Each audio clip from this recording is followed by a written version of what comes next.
In 1995, the Benson family moved into what they thought was their dream home in the small town of Ashford Hollow, Pennsylvania. It wouldn't take long before their daughter began speaking to someone only she could see. Welcome to Obscura Files.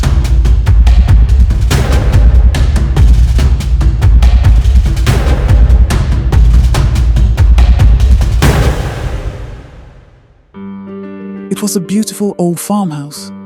Big yard, quiet neighborhood. We thought, this is where we're going to raise Emily. We had no idea what was really in that house. Michael and Laura Benson, along with their 8-year-old daughter Emily, moved in during late August.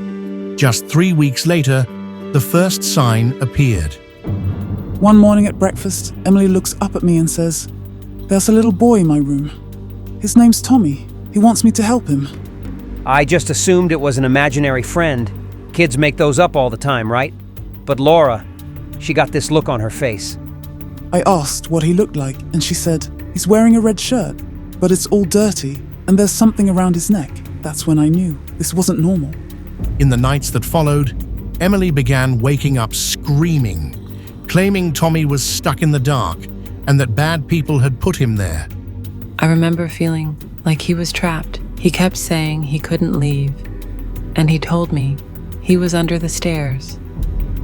I figured there was some critter under there, but when I took a look, I noticed the boards had been replaced. They were newer and nailed down hard.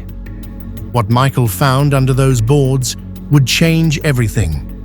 I pried it open and there was this small cavity. Inside was a kid's shoe and this wooden charm with a pentagram carved into it.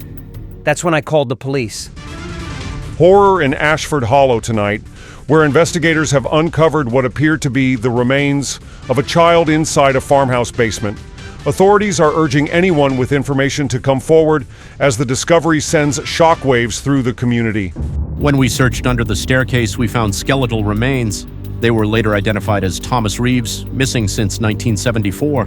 Police records revealed Thomas Reeves had disappeared, walking home from school. Rumors at the time pointed to a small, secretive cult on the edge of town, suspected in animal sacrifices and at least one child abduction. There were candles, burn marks on the boards above the body, and a pentagram drawn around the remains. Everything pointed to a ritual killing. After the remains were removed and given a proper burial, Emily's encounters stopped. I remember one night after the police came, I saw him one last time. He smiled at me and said, "Thank you," and then he was gone. The Bensons sold the house the following year. Today, it sits abandoned, its paint peeling, its windows clouded with dust. I still think about him sometimes.